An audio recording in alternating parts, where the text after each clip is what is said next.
什么是舞台？舞台上可不可以什么都没有，但不代表空？可不可以只有一样东西，但不代表少？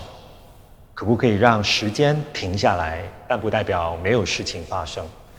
可不可以让空气凝结，但不代表闷？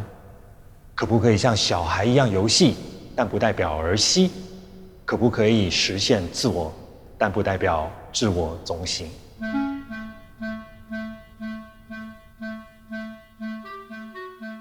我是林华，第4季什么是舞台？我们为大家带来的这位德国舞台美学家，就是现身说法，以可以还有可以来回答上面所有问题的卡特琳·布拉克 （Katrin Brack）。2020年的2月，我去到了卡特琳·布拉克当时担任教授的慕尼黑美术学院，看他怎么跟学生上课。其实我没有看到预期中的上课，反而是遇上各种各样的惊奇。我应该不会忘记第一次见到他的学生的情况，在一个学生作品的背后，也就是用纸板搭出来1比1的卡特琳的办公室。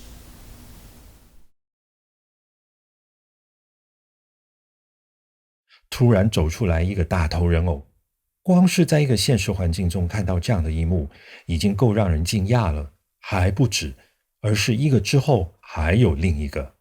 每个大头人偶的头像都不一样哦，可是表情却如出一辙的诡异。配上他们身上的衣服，每个人偶都有特定的身份，让人觉得这个是来自一张油画，那个是来自一座雕塑，也有来自宗教的图腾，或者这些都是戴上大头头套的人在自己的兴趣之中给自己打造的想象。虽然没有什么喜怒哀乐的表情，我却很能感受他们之间共通的在现代环境的存在感。与此同时，由于头套盖住了学生的脸，我又觉得每个人的秘密都好像那么的尽在不言中。就是在没有预期之下，第一次与把功课穿戴在身上的卡特琳的学生接触之后，马上让我想到作为老师，卡特琳是怎么看待设计与个人的关系。当学生脱下了头套，原来除了德国，他们还有来自世界各地，其中更有从韩国远道而来的很想跟卡特琳学习的女孩子。当这位学生展示他的一份功课，我们看到的就像一本杂志，当中有很多的照片，都是由他来扮演模特儿的。模特儿的身份很多，有些让我联想到一些女权运动的快闪活动，但是照片里的环境可以在室内，也可以在室外。从她的衣着打扮到出现在照片里，都会形成荒谬的不真实感。也有一个系列是她坐在很多张椅子跟只有一张床的环境里面。那些椅子跟那张床，如果你对梵谷那一张名为《在雅尔的卧室》的画有印象，就会认得这个环境跟照片中的女孩子是什么关系了。照片里的她在造型上就是梵谷本人。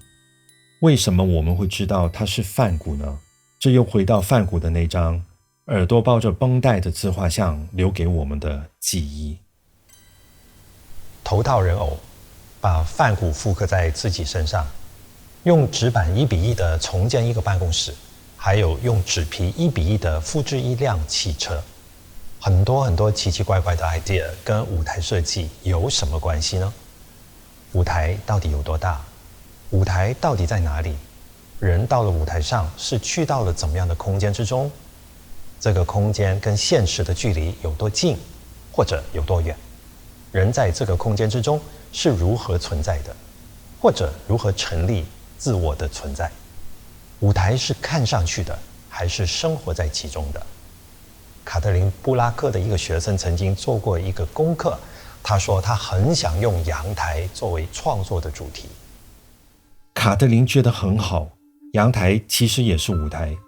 历史上许多政治领袖、名人也是把阳台作为舞台，向他们的支持者或者是社会大众演讲跟提出宣言。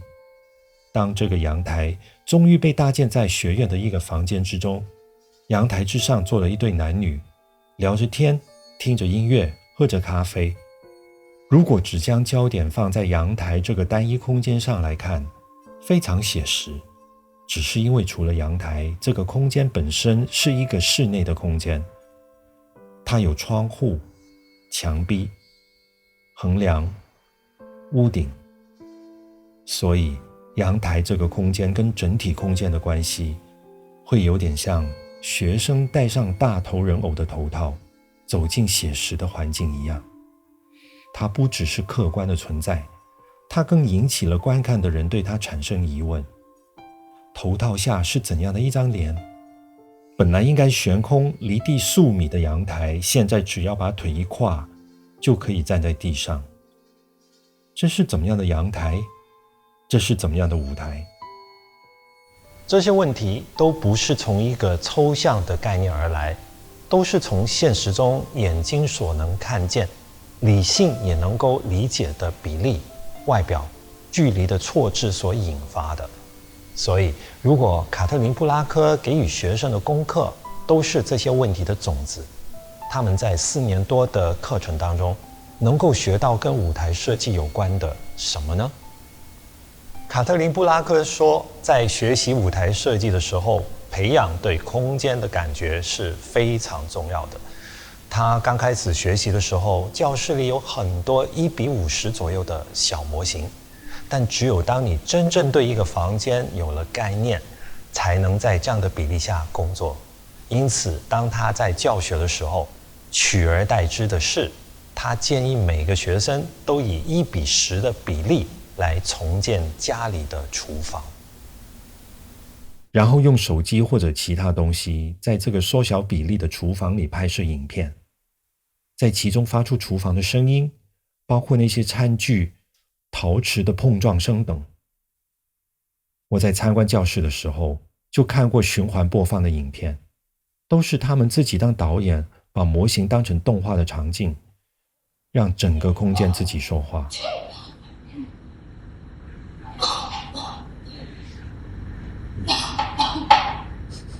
据说他们在展览这些模型的时候，他们还在现场放了一个真正的冰箱、真正的水槽和真正的锅炉，买了饮料和食物，还在其中做了1个星期的饭。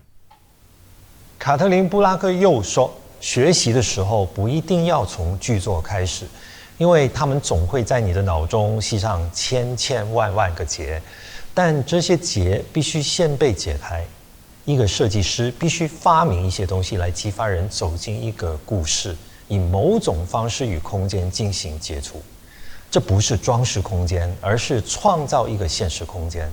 这个被创造的现实是与房间或者已经建立的东西连接在一起的，以致这个空间所创造的现实成为了与整体空间作为现实一部分之间的关系。这是这个学程中一个非常重要并且聚焦和强调的元素。卡特琳·布拉克说，无论是美甲沙龙或者酒吧，他总是要问自己，本质是什么？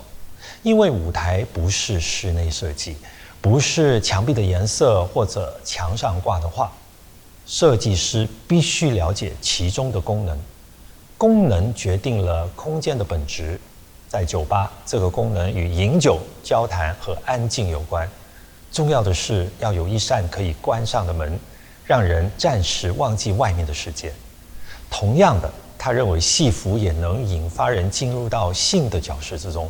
因此，当我们在塑造形象的时候，真正要关注的是行为，而不是某一套服装。然而，服装也必须让人信服，否则整体的行为也会不对。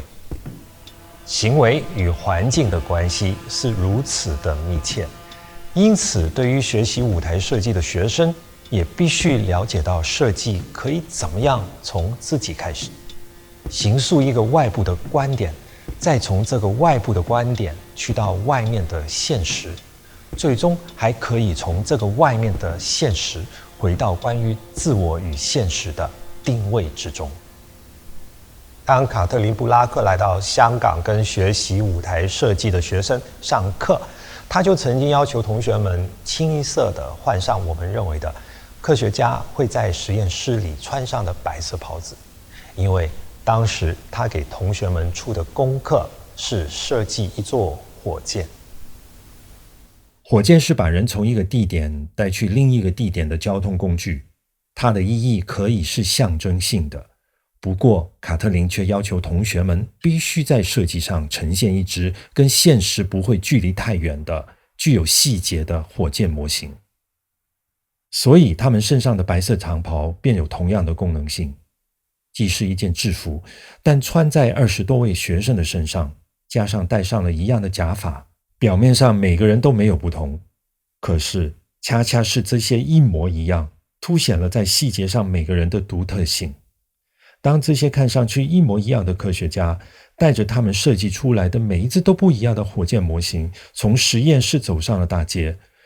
混杂在好像每个人都不一样的现实里，突然之间你会发现我们以为看一眼就能看懂的事情全部都变得模糊了。例如，一模一样的到底是这些穿上白袍戴上假发的人呢，还是熙来攘往的行人与车流、商家与街景呢？卡特琳·布拉克通过教授舞台设计，其实启发了走进剧场的人怎么样重新观看事情。又因为获得了另外一双眼睛，便有希望对自己产生新的认识跟感受。